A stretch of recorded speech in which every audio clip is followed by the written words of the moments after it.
Sou Marta um Barreto, ex-morador de rua publicitária, que renasceu empresária, das mãe, cinzas. Quer saber a razão? esposa. Eu sou a Universal. Universal.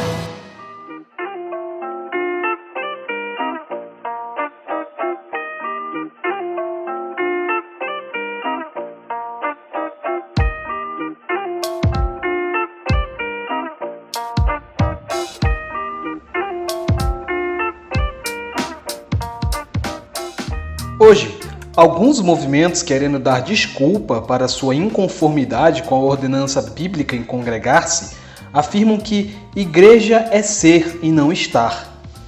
Mas eu me pergunto se essas pessoas têm mesmo noção da implicação e profundidade do que é ser igreja.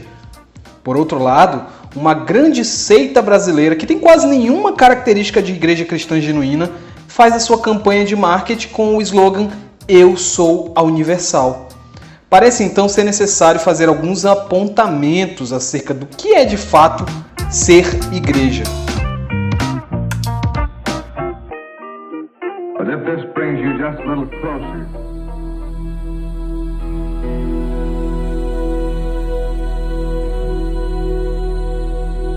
Nos versos 1 a 10 do segundo capítulo de sua epístola a Tito, o apóstolo Paulo aponta direcionamentos específicos sobre como Tito deveria instruir e disciplinar os diversos grupos de pessoas dentro da igreja cristã.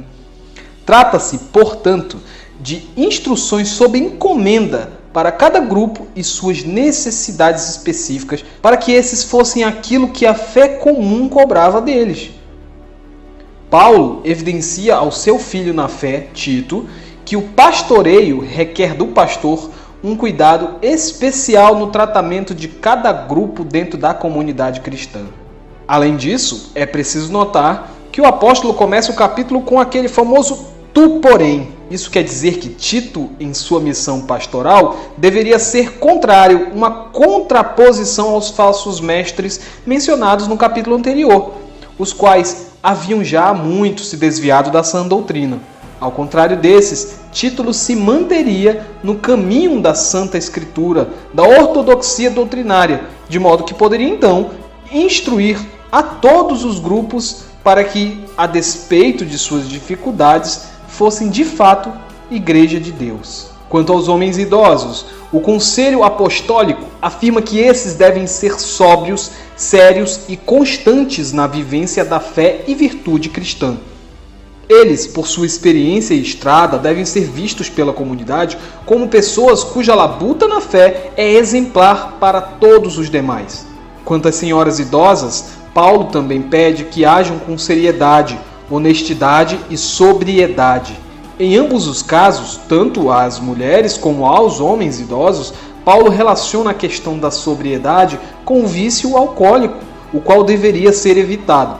Também em ambos os casos, Paulo dá a entender que a postura dos idosos é um padrão a ser seguido. Ainda sobre as senhoras, o apóstolo afirma que estas devem ser mestras do bem. É dito que o testemunho das senhoras, e pode-se inferir também o dos senhores, serve para instruir outros grupos dentro das igrejas, como, por exemplo, as jovens recém-casadas. Mas instruir em quê? Paulo afirma que se espera dessas irmãs recém-casadas que amem aos seus respectivos maridos e filhos, que sejam submissas aos seus esposos e ajam de maneira séria e sensata. É interessante notar que a razão de tal comportamento ser esperado das jovens casadas é porque tal comportamento faz com que a palavra de Deus não seja difamada. Quanto aos moços, isto é, os jovens rapazes da igreja, estes devem ser exortados a serem cuidadosos, o que no original grego pode significar ter a mente sã, estar mentalmente saudável, exercer autocontrole, pensar sobre si mesmo de forma moderada e refrear as suas próprias paixões. Por último, o apóstolo fala dos servos, que no caso eram escravos mesmo. Provavelmente eram pessoas de origem socioeconômica e talvez étnica, consideradas inferiores na sociedade cretense e que se converteram ao cristianismo. Assim como instruiu a Onésimo, o escravo fugitivo mencionado em sua carta a Filemon, o apóstolo Paulo, aqui em Tito, ordena que esses cristãos escravos sejam obedientes aos seus senhores, que os respeitem e lhes sejam honestos. Paulo afirma que, com tal comportamento, os escravos estarão ornando a doutrina de Deus, o nosso Salvador.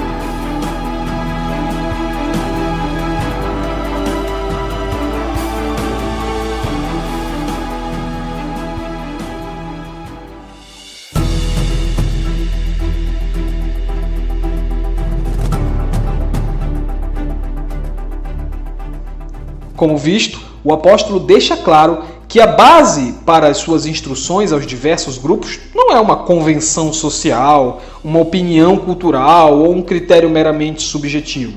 Paulo afirma, tanto no caso das jovens recém-casadas como no dos escravos, que o bom comportamento que lhes é exigido o é por estar de acordo com a revelação divina da sã doutrina. Paulo não está sendo, portanto, machista nem cúmplice da escravidão. Antes, está dando direcionamentos para que todos esses grupos de pessoas andem conforme aquilo que Deus espera deles. Em outro lugar, Paulo fala que o corpo do esposo não pertence a ele mesmo, mas à sua esposa. Ou seja, de alguma forma o casamento é uma relação de serviço mútuo. Contudo, Paulo resolve aqui nessa carta instruir apenas acerca das jovens recém-casadas, porque provavelmente a cultura de permissividade cretense e o culto ao corpo feminino enquanto objeto fizesse com que a postura da mulher cristã necessitasse nesse momento de uma ênfase. É possível também que as idosas não estivessem dando o bom testemunho necessário para que essas jovens agissem corretamente. O fato é, a exortação de Paulo é escriturística e não uma mera opinião sua. Igualmente, é possível que os escravos convertidos interpretassem a liberdade cristã como sinônimo de liberalidade, o que geraria conflitos que afetariam o crente na sua individualidade, mas também no âmbito da comunidade cristã e sua fama em meio à sociedade. Paulo pede cautela a todos.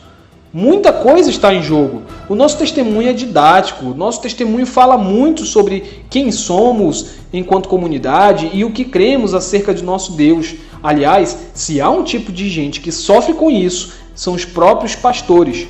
Nos versos 7 e 8, Paulo fala diretamente a Tito: torna-te pessoalmente padrão de boas obras, ou seja, carregam sobre si o fardo de serem um guia, um norte para a vida espiritual dos demais. Imaginem isso! O pastor precisa ser tudo aquilo que é cobrado das demais classes de pessoas. O pastor precisa ser sensato, sóbrio, sem vício, honesto, submisso ao seu marido, que é Cristo, e deve ser também obediente ao seu Senhor, que é Deus, o Pai. Assim, a lição central que tiramos dessas instruções apostólicas à Igreja Cristã em Creta é que ser parte da Igreja de Cristo é, de certa forma, ser absorvido pelo organismo que é esse corpo.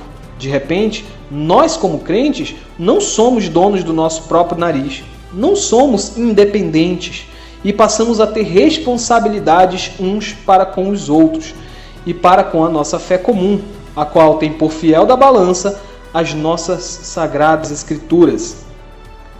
Paulo está mostrando aos irmãos que a condição de membro de comunidade cristã é, de fato, ser igreja, e que isso significa que a minha vida e a sua vida é da conta dos outros, de modo que ela deve perseguir um padrão santo, não só para o meu e o seu bem, mas para o bem de todos os irmãos.